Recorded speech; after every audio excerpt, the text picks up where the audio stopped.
देख रहे हैं केवल सच न्यूज।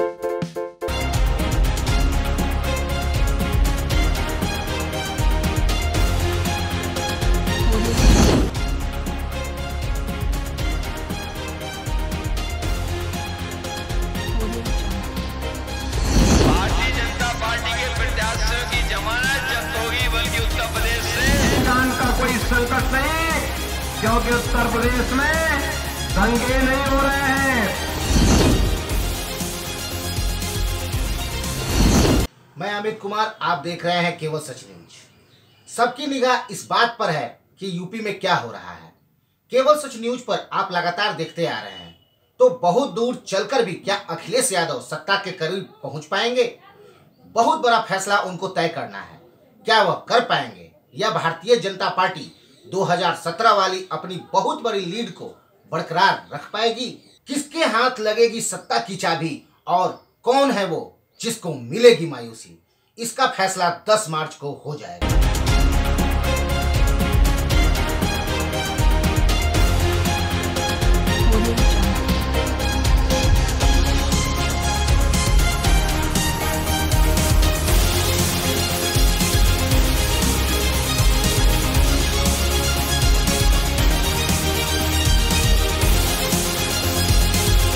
जैसा कि आपको मालूम है कि उत्तर प्रदेश विधानसभा चुनाव 7 चरणों में कराए जा रहे हैं और भारत निर्वाचन आयोग की ओर से जारी चुनावी कार्यक्रमों के तहत बीते 10 फरवरी को पहले चरण का मतदान पूरा हो चुका है। इसके बाद दूसरा चरण 14 फरवरी को, तीसरा चरण 20 फरवरी को और तथा चौथा चरण 23 फरवरी को संपन्न हुआ। इसके बाद अगले 3 और चरणों के लिए मतदान होने हैं। अगले 2 दिनों बाद यानी 27 फरवरी को 5वें चरण का तथा 3 मार्च को 6ठे चरण का और 7 मार्च को 7वें चरण का मतदान पूरा करा लिया जाएगा। साथ ही 10 मार्च को वोटों की गिनती कराई जाएगी। बता दें कि इससे पहले 17वीं विधानसभा के लिए 403 सीटों पर चुनाव 11 फरवरी से 8 मार्च 2017 तक 7 चरणों में कराए गए थे। इनमें लगभग 61% मतदाताओं ने अपने मताधिकार का प्रयोग किया था। इसमें 63% से ज्यादा महिलाएं थी, जबकि पुरुषों का प्रतिशत करीबन 60% रहा। चुनाव में बीजेपी ने 312 सीटें जीतकर पहली बार यूपी विधानसभा में 3/4 बहुमत हासिल की थी। वहीं अखिलेश यादव की अगुवाई में समाजवादी पार्टी और कांग्रेस गठबंधन महज 54 सीटें ही जीत सकी थी। इसके अलावा प्रदेश में कई बार मुख्यमंत्री रह चुकी मायावती की बीएसपी महज 19 सीटों पर ही सिमट गई थी, किंतु इस बार सीधा मुकाबला समाजवादी पार्टी और भाजपा के बीच दिखी जाए। गौरतलब हो कि पश्चिमी उत्तर प्रदेश से शुरू हुआ 2022 का विधानसभा चुनाव रुहेलखंड अवध से होते हुए पूर्वांचल के मैदान में आ पहुंचा है। चौथे चरण के मतदान के साथ ही विधानसभा चुनाव ने आधे से अधिक सफर तय पूरा कर लिया है। 4 फेज में अब तक 231 विधानसभा सीटों पर मतदान की प्रक्रिया पूरी हो चुकी है। अब अगले 11 दिनों में बाकी 3 चरणों में बची 172 सीटों पर चुनाव होने हैं। ऐसे में सत्ता की दशा और दिशा का फैसला अब पूर्वांचल के सियासी संग्राम में तय होना है, जिसके लिए राजनीतिक दलों ने अपनी ताकत झोंक दी।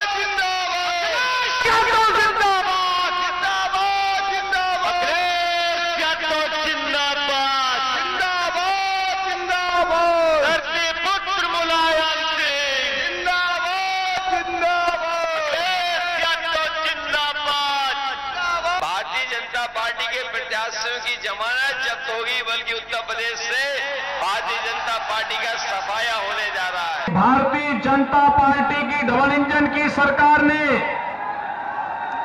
सुरक्षा दी है, इसलिए माताएं बहनें भारी संख्या में भारतीय जनता पार्टी को मतदान के लिए निकल रही है। व्यापारी और नौजवान इसलिए उत्साहित है कि उत्तर प्रदेश में अब उनके सामने पहचान का कोई संकट नहीं, क्योंकि उत्तर प्रदेश में दंगे नहीं हो रहे हैं, अपराध बंद है, अराजकता बंद है। बता दें कि 2017 विधानसभा चुनाव के तरह ही इस बार भी उत्तर प्रदेश में 7 चरणों में चुनाव हो रहे हैं। सूबे की 403 सीटों में अभी तक 4 चरणों में 231 सीटों पर मतदान हो चुके हैं। 2017 में इन 4 चरणों के चुनाव प्रक्रिया पूरी होने के बाद से बीजेपी ने बहुमत के आंकड़े को लगभग छू लिया था। 4 फेज के 231 सीटों में बीजेपी ने 192 सीटें हासिल कर ली थी। इसी तरह बहुमत से महज 10 सीटों ही कम रह गई थी, जो 5वें चरण के चुनाव के साथ पूरा कर लिया गया था। बता दें कि 2022 के विधानसभा चुनाव में पहले चरण में 58 सीटों पर चुनाव हुए हैं। उसे यदि 2017 के चुनाव की तुलना करें तो यह तस्वीर सामने आती है, जिनमें बीजेपी के पास 53, सपा बसपा को 2-2 सीटें मिली थी और 1 सीट आरएलडी जीती थी। दूसरे चरण की 55 सीटों पर चुनाव हुए। 2017 में इनमें बीजेपी को 38 और समाजवादी पार्टी को 15 और कांग्रेस के 2 सीटें मिली थी। तीसरे चरण में 59 सीटों पर चुनाव हुए थे।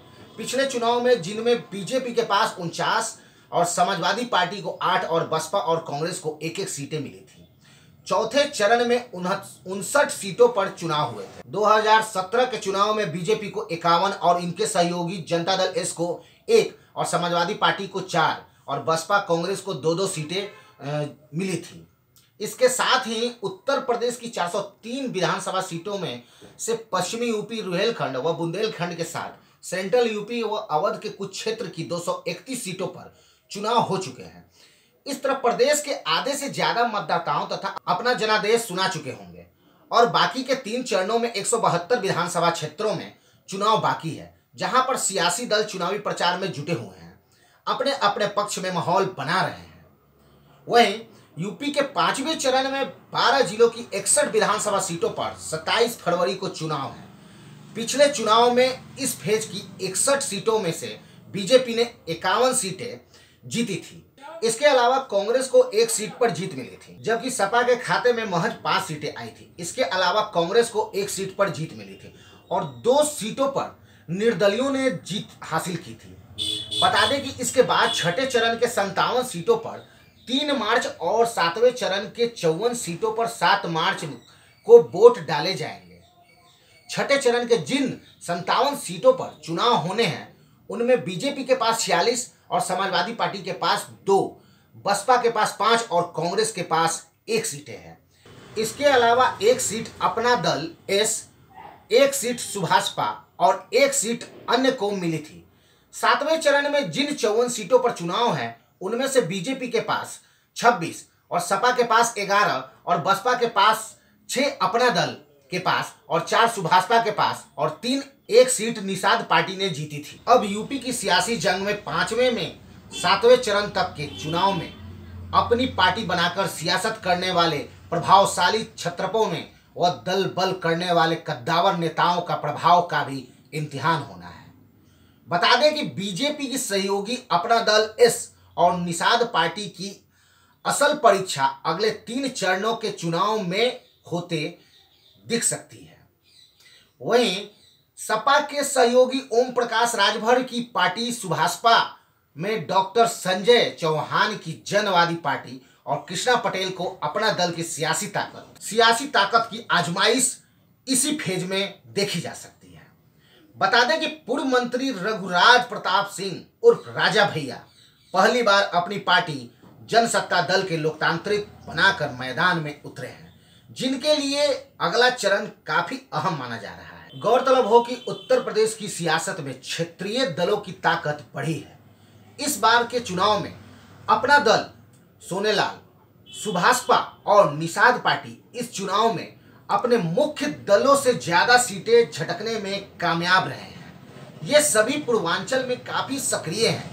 ये अपने पार्टी और अपने सहयोगी के लिए कितना दमदार साबित होते हैं यह अगले 3 चरणों के चुनाव में पता चल सकेगा। ऐसे में पूर्वांचल का सियासी संगम जो काफी रोचक हो गया है, क्योंकि अब चुनाव धार्मिक ध्रुवीकरण से ज्यादा जातीय विषाद पर बीत चुका है। बता दें कि 2017 के विधानसभा चुनाव में बीजेपी से मिलकर चुनाव लड़ रहे मंत्री ओम प्रकाश राजभर इस बार चुनाव समाजवादी पार्टी के साथ अपना गठबंधन बनाकर चुनाव लड़ रहे हैं। लंबी सियासत के बाद 2017 के विधानसभा चुनाव में उन्होंने पहली बार भाजपा के साथ जाकर विधायक व मंत्री बनने का मौका मिला था। यह चुनाव साबित करेगा कि समाजवादी पार्टी के गठबंधन में उनका दांव कितना सफल रहा है। हालांकि डॉक्टर संजय निषाद पहली बार बीजेपी से गठबंधन में चुनाव लड़ रहे हैं। निषाद समाज से अच्छी पकड़ का दावा रखने वाले संजय कितने सीट ला पाते हैं, यह तो कसौटी पर उतरने की बात होगी। ऐसे ही अपना दल के साथ भी है। बहरहाल 5वें से 7वें चरण के चुनाव में कई दिग्गज नेता अपनी पुरानी पार्टी छोड़कर दूसरे दलों से अपना भाग्य आजमा रहे हैं। इनमें पूर्व मंत्री स्वामी प्रसाद मौर्य, लालजी वर्मा, राम अचल राजभर व दारा सिंह चौहान जैसे दिग्गज ओवैसी नेता शामिल हैं। स्वामी प्रसाद व दारा सिंह भाजपा छोड़कर, जबकि लालजी व राम अचल बसपा छोड़कर समाजवादी पार्टी में गए हैं। इन कद्दावर नेताओं का दल बल का प्रयोग कैसा है, इन चरणों के चुनाव में सामने आ जाएगा। इसके अलावा पूर्व मंत्री हरिशंकर तिवारी के बेटे विनय तिवारी का बसपा छोड़कर समाजवादी पार्टी के साथ जाने का क्या सियासी लाभ मिलता है, इस पर सबकी नजरें टिकी हुई है। आखिरी में किसके हाथ लगेगी सत्ता की चाबी और कौन है वो जिसको मिलेगी मायूसी। तब तक आप बने रहिए केवल सच न्यूज के साथ। हम आपको देते रहेंगे यूपी चुनाव की सटीक समीक्षा। अगर आपने हमारे चैनल को सब्सक्राइब नहीं किया है तो अभी तुरंत कर लें। हम आपको देते रहेंगे देश राज्य से लेकर गांव-गांव की सटीक खबरों का पूरा खजाना। मैं अमित कुमार और साथ में सहयोगी कृष्णा कुमार।